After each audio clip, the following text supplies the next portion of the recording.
Hello students, welcome to भेट academy. Students चलिए start करते हैं question number 6 class 12 chapter 3 matrices का मिसलेनियस एक्सरसाइज। तो क्वेश्चन नंबर 6 में हमें क्या दिया गया है, हमें वैल्यूज निकालनी है एक्स वाई जेड की और मैट्रिक्स दी गई है 3/3 की 0 2 Y Z X Y minus Z X minus Y Z, ये हमको मैट्रिक्स दी गई है। तो सिंपली हमें क्या करना है, a dash a equals to I दिया गया है कि आइडेंटिटी के इक्वल है। तो ठीक है, आपको पता ही है कि a dash I equals to identity के इक्वल है, तो आप इसको ट्रांसपोज कर सकते हो। तो ये रो जो है 0 2 वाई जेड ये बन जाएगी आपकी कॉलम, ऐसे ही आपकी सेकंड रो बन जाती है सेकंड कॉलम और थर्ड रो बन जाती है थर्ड कॉलम। तो यहाँ पर जब आपने इसका ट्रांसपोज कर लिया है, ये आपके पास a डैश मैट्रिक्स आ गई है। अब आपको पता है a dash into a equals to I है, तो यहाँ पर आप a डैश लिखा हुआ है, आपने सिर्फ a लिखा हुआ है। और आपको 3/3 दोनों 3/3 की मैट्रिक्स हैं, ये भी 3/3 है और ये भी 3/3, तो रिजल्ट भी आपको यहाँ पर 3 और 3/3 ही मिलने वाला है। तो यहाँ पर सिंपल आप इसमें फर्स्ट रो की मल्टीप्लाई सबसे पहले फर्स्ट कॉलम में कीजिए। 0 इंटू 0 0 आता है, 2y into 2y 4y square आता है और z into z z square आता है। तो ये आपका फर्स्ट एलिमेंट आ गया है। ठीक है, a11 आ गया है। ऐसे ही a12 के लिए हम फर्स्ट रो की मल्टीप्लाई फिर करते हैं सेकंड रो सेकंड कॉलम में। तो 0 into X 0 2y into Y Y square y into minus Z square. तो ये हमारा फर्स्ट रो का सेकंड एलिमेंट आ गया है। ऐसे ही हम बात करते हैं फर्स्ट रो में थर्ड कॉलम की multiply 0 into X 0 2y into minus 2y square y into Z, ये जेड स्क्वायर आ गया है। ऐसे ही हम सेकंड रो के बारे में बात करते हैं, सेकंड रो की मल्टीप्लाई करते हैं फर्स्ट कॉलम में x into 0 0 y into 2y, यहाँ पर 2y स्क्वायर आता है माइनस जेड इंटू जेड, यहाँ पर माइनस जेड स्क्वायर आता है। ठीक है, अब हम बात करते हैं फिर सेकंड कॉलम में। ऐसे ही जब आप ये मल्टीप्लाई करते हो सेकंड रो की सेकंड कॉलम में तो ये आता है, सेकंड रो की थर्ड कॉलम में तो ये एलिमेंट आता है, और यहाँ पर थर्ड रो की फर्स्ट रो में ये, और थर्ड रो की सेकंड रो में मल्टीप्लाई करते हो तो ये आता है, और थर्ड रो की मल्टीप्लाई करते हो आप थर्ड कॉलम में तो आपके पास ये एलिमेंट आता है। अब आपको पता है यहाँ पर सिर्फ आपको इक्वेट कराना है, तो यहाँ पर मैंने सिंपली इक्वेट कराया है। ये 4y square plus Z square को इक्वल्स टू 1 यहाँ पर इक्वेट कराया हुआ है, और यहाँ पर आप देख सकते हो X square plus Y square plus Z square को आपने 1 इक्वेट कराया हुआ है, और 2y square minus Z square क्या है 0 के इक्वल है, तो यहाँ पर इसको 2y square equals to 0 square को लिखा है। ठीक है, मैंने ये 3 इक्वेशंस ली हैं सोल्व करने के लिए। इसके बाद मेरे पास क्या आ जाएगी, एक्स वाई जेड की वैल्यू आ जाएगी। तो यहाँ पर मैं यूज करता हूँ, मैंने वैल्यू पुट करती है 2z square plus Z square, क्या हो जाएगा जेड स्क्वायर इक्वल्स टू 1/3, और z की वैल्यू आ जाती है प्लस माइनस 1/√3। ऐसे ही y की वैल्यू आपको पता थी z स्क्वायर अपॉन 2 थी, तो यहाँ पर ये z की वैल्यू आपने पुट की है, फाइंड आउट अभी की थी, तो यहाँ पर ये वैल्यू आ जाएगी प्लस माइनस 1/√6। फिर आप करना क्या है, आपको y की वैल्यू पता है, z की वैल्यू पता है, x की वैल्यू आप इजीली यहाँ से फाइंड आउट कर सकते हो। तो x y z की वैल्यू हमको फाइंड आउट करनी थी और हमने फाइंड आउट कर ली है। अब हम मूव करते हैं अपने नेक्स्ट क्वेश्चन की तरफ, क्वेश्चन नंबर 7 की तरफ। क्वेश्चन नंबर 7 पे हमें निकालनी है y x की वैल्यू, और हमको ये तीनों मैट्रिक्स का मल्टीप्लीकेशन 0 दिया हुआ है। तो सिंपल आपको पता है ये वाली जो मैट्रिक्स है ये 1/3 की है और ये 3/3 की है, तो आपको रिजल्ट मिलने वाला है 1/3। तो हमने क्या किया, यहाँ पे ये फर्स्ट रो की मल्टीप्लाई 1 इंटू 1 2 इंटू 2 1 इंटू 1 किया है, तो हमारे पास ये एलिमेंट आता है। फिर से हमने 1 इंटू 2 प्लस 2 इंटू 0 1 इंटू 0 किया है, तो ये एलिमेंट आता है। 1 इंटू 0 2 इंटू 1 और 1 इंटू 2 किया है, तो ये हमारे पास ये एलिमेंट आता है। तो ये 1/3 की मैट्रिक्स आ गई है, और आपके पास ये 3/1 की मैट्रिक्स ये दी गई है, तो आपके पास रिजल्ट आने वाला है 1/1। तो सिंपली आपको करना क्या था यहाँ पर, तो 6 इंटू 0 2 इंटू 2 4 और 4 इंटू एक्स 4x, तो यहाँ पर ये आपके पास 4 प्लस 4x इक्वल्स टू 0 आता है, और x की वैल्यू आ जाती है -1।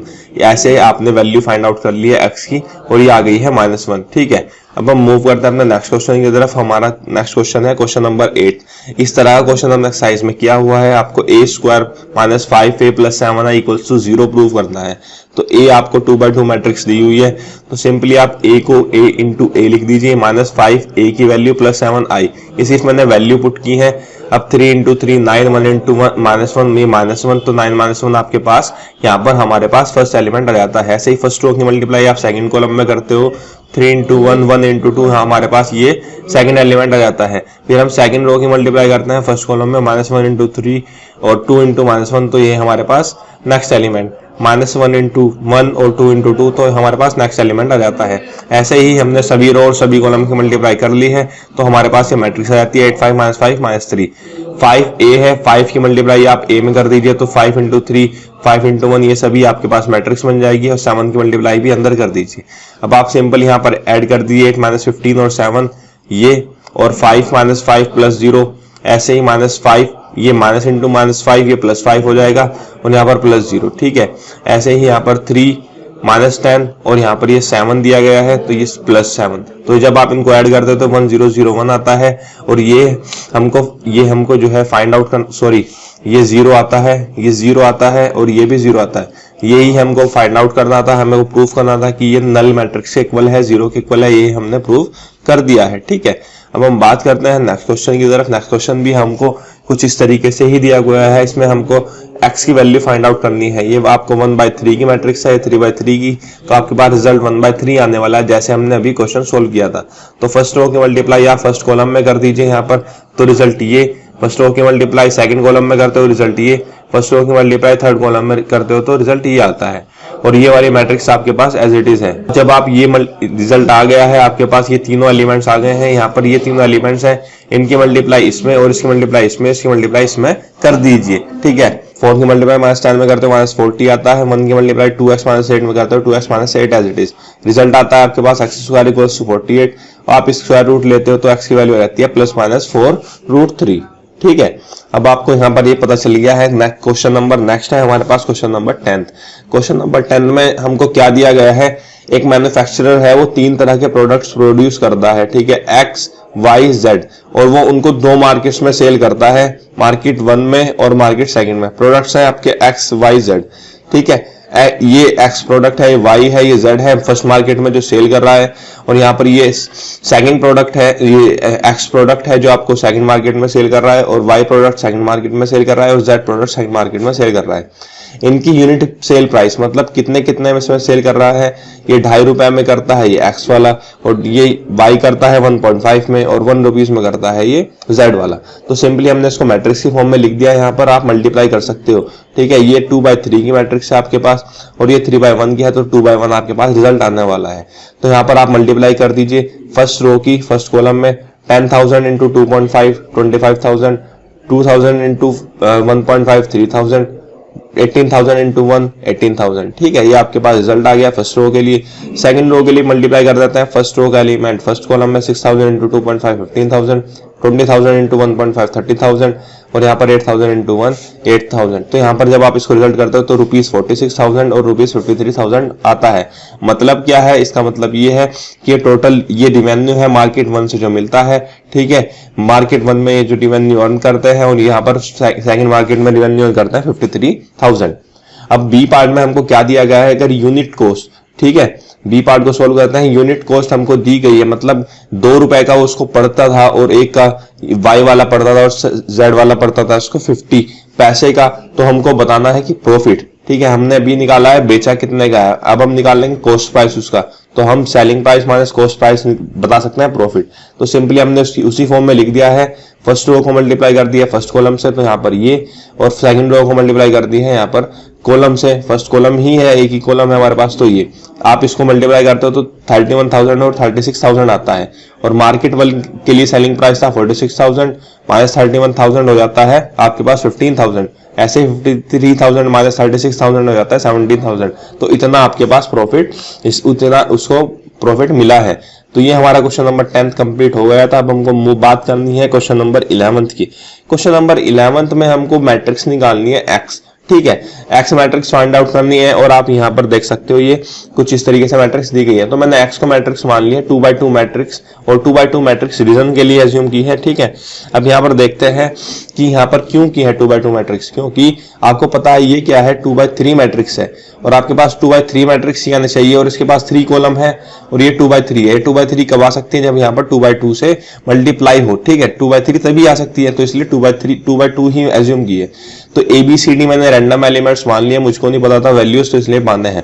तो यहाँ पर हम मल्टीप्लाई करते हैं AB की फर्स्ट कॉलम में A into 1 B into 4 A plus 4B, a into 2 plus b into 5 to यहाँ पर 2a प्लस 5b। इस तरीके से सेकंड एलिमेंट ऐसे ही फर्स्ट रो की मल्टीप्लाई थर्ड कॉलम में करते हैं तो ये आ जाता है, और सेकंड रो की मल्टीप्लाई फर्स्ट कॉलम में करते हैं तो ये, और सेकंड रो की सेकंड कॉलम में मल्टीप्लाई तो ये, सेकंड रो की मल्टीप्लाई करते हैं सेकंड थर्ड कॉलम में तो ये एलिमेंट आ जाते हैं। तो ये LHS है और RHS हमारे पास सेम मैट्रिक्स वो ही थी। अब हमको करना क्या है, सिर्फ वैल्यूज को कंपेयर करना है।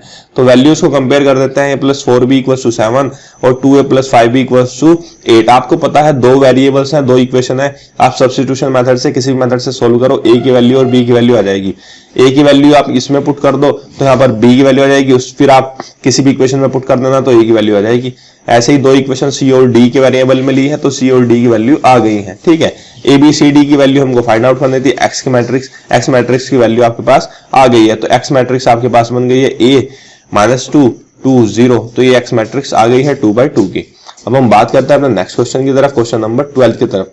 क्वेश्चन नंबर 12 में हमको क्या दिया गया है, क्वेश्चन नंबर 12 में हमको दी गई है a और b स्क्वायर मैट्रिसेस हैं, a और b स्क्वायर मैट्रिसेस हैं जिनका ऑर्डर सेम है। ठीक है, और a b equals to b a है। ठीक है, a b equals to b a का मतलब क्या होता है, उनका मल्टीप्लीकेशन क्या है, कॉम्यूटेटिव है। मतलब आप जब उनको किसी भी तरीके से मल्टीप्लाई करते हैं तो उसको फर्क नहीं पड़ता है। अब हमको प्रूफ क्या करना है कि ab to the power n equals to b to the power n a है। फिर ये भी प्रूफ करना है, n बिलोंग करता है नेचुरल नंबर्स के लिए। फर्स्ट पहले इसके लिए प्रूफ करते हैं कि ab की power n equals to b to the power n a है। ठीक है, तो इसके लिए n हम सेम प्रोसीजर लगाते हैं। पहले n इक्वल्स टू 1, मतलब नेचुरल नंबर आपका 1 भी होता है, 1 के लिए चेक करते हैं तो a b equals to b आता है। किसी k के लिए चेक करना है, k भी नेचुरल नंबर को बिलोंग करता है तो a b to the power k b to the power k a के इक्वल आता है। अब हम प्रूफ करना है इसको n equals to k plus 1 के लिए। जब हम प्रूफ करना है n equals to k plus 1 के लिए तो हमारे पास ये आना चाहिए। तो हम ले लेते हैं LHS जैसे हमने पहले क्वेश्चंस में लिए थे। अगर आपको नहीं पता है तो पहले वीडियोस चेक कर लेना। तो a b to the power k plus 1 को हम क्या लिख सकते हैं, b की power k into k, b क्योंकि x की पावर a प्लस 1 क्या होता है, x की पावर a इंटू x की पावर 1। आपको पता है सेम बेस होता है तो पावर ऐड हो जाती है, सिर्फ रिवर्स लिखा हुआ है इसका। तो यहाँ पर एक a b की power k equals to b की k की पावर a आपको गिवन है यहाँ पर, तो आप इसको क्या लिख सकते हो, b k की पावर a। और ये a b equals to b a भी आपको पता है तो b k b a आ जाएगा, और यहाँ पर ये पावर ऐड होने के बाद बन जाती है b की power k plus 1 into a। Simple हमने वही यूज किया है जो हमारे पास पता था हमको। ठीक है, तो हमारे पास ये प्रूफ हो गया है। अब इसका सेकंड पार्ट के लिए प्रूफ करते हैं, a b to the power whole n a n b n के लिए प्रूफ करते हैं तो 1 के लिए वैल्यू पुट करते हैं तो ये आ जाता है, k के लिए पुट करते हैं सिर्फ n की जगह पर k पुट करनी है, ये आ जाता है, और n की जगह पर k प्लस 1 पुट करते हो तो यहाँ पर ये हमको प्रूफ करना है। LHS ले लेते हैं, LHS में हम a b की पावर होल k लिख सकते हैं और 1 लिख सकते हैं, इसको सेम प्रोसीजर वही। तो इसको हम खोलेंगे तो यहाँ पर a b की पावर k इक्वल्स टू क्या आता है, a की पावर k b की पावर k, किससे, यहाँ से। ठीक है, ऐसे ही a b equals to a b आता है, ये आपको गिवन है यहाँ पर।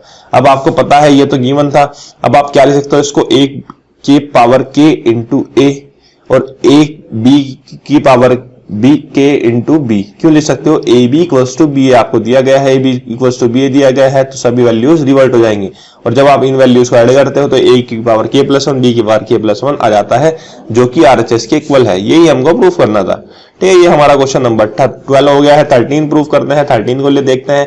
a दिया गया है आपको, a मैट्रिक्स दी गई है, alpha beta gamma minus alpha, ये 2/2 की मैट्रिक्स है। हमको बताना है कि a square equals to identity के इक्वल है, तो क्या आंसर होने वाला है। तो मल्टीप्लाई कर देते हैं, ये अल्फा बीटा है, यहाँ पर ये अल्फा गामा है, alpha into alpha alpha square, beta into gamma beta gamma, ये तो ठीक है, alpha into beta minus alpha beta, तो ये तो कैंसिल हो जाएगा। ऐसे ही यहाँ पर gamma into alpha minus gamma into alpha, ये cancel, alpha gamma into beta, ये देखिए गामा बीटा आ गया है, माइनस अल्फा इंटू अल्फा मतलब अल्फा स्क्वायर। तो हमारे पास ये 1 0 0 1 के इक्वल था, आप इस वैल्यू को 1 के इक्वल रख दीजिए तो आपके पास आ जाता है। तो आप देख सकते हो यहाँ पर आप इसको क्या लिख सकते हो, 1 minus alpha square minus beta gamma equals to 0। तो ये आपके पास सेकंड आंसर, सी आंसर हो गया है इसका। तो हम बात करने हैं नेक्स्ट क्वेश्चन की तरफ। नेक्स्ट क्वेश्चन में हमको क्या बोला गया है कि मैट्रिक्स अगर ए बोर्ड सिमेट्रिक और स्क्यू सिमेट्रिक है तो वो हमेशा ये कंडीशन कभी हो सकती है जब ए क्या होती है, जीरो मैट्रिक्स, और कोई मैट्रिक्स नहीं हो सकती है। आप यहाँ पर चेक कर लेना। नेक्स्ट क्वेश्चन है 15 क्वेश्चन। इस तरह क्वेश्चन लास्ट ईयर में भी आया हुआ इंपॉर्टेंट क्वेश्चन है। ए अगर स्क्वायर मैट्रिक्स है तो ए स्क्वायर इक्वल्स टू ए है और हमको बताना है कि इसकी वैल्यू क्या किसके इक्वल होगी। तो ये क्या है, ए प्लस बी का होल क्यूब है। आप इसको ओपन कर दीजिए, A cube plus B cube plus 3a square B plus 3ab square और -7a एज इट इज। अब यहाँ पर -7a एज इट इज है। आई क्यूब ए आई के ही इक्वल होता है, आई की कितनी पावर ले लो आप वो आई के ही इक्वल होने वाली है। और ए स्क्वायर इंटू ए इसको लिख सकते हो, ए क्यूब को 3i स्क्वायर को भी फिर से आई लिख सकते हैं, सिंपल, ठीक है। और i इंटू ए स्क्वायर ये एज इट इज और -7a। अब आपको पता है ए स्क्वायर की वैल्यू क्या दी गई है, ए है यहाँ पर, तो ये ही हमने लगा दिया ए स्क्वायर की वैल्यू ए, तो ये a इंटू ए और 3ia एज इट इज और यहाँ पर a स्क्वायर था तो a एज इट इज। अब आपको पता है a स्क्वायर से फिर से बन जाएगा, फिर से आप इसको क्या लिख सकते हो, a लिख सकते हो। और किसी भी मैट्रिक्स में आप आइडेंटिटी की मल्टीप्लाई करते हो तो वो सेम रहती है। तो यहाँ पर ये 3a और यहाँ पर ये 7a, a plus 3a plus 3a 7a minus 7a 0 और यहाँ पर आइडेंटिटी मैट्रिक्स ही बचती है। इस तरीके से चैप्टर हो जाता है कंप्लीट। आपका चैप्टर 3 पूरी वीडियोस कंप्लीट हो गया। टिल चैप्टर 3, चैप्टर 2, चैप्टर 1 सभी वीडियोस आ गई हैं, आप चैनल पर देख लें, ठीक है। अगर आपको वीडियो पसंद आती है और आगे वीडियोस देखने के लिए चैनल को सब्सक्राइब करें, लाइक करें, शेयर करें। Thank you.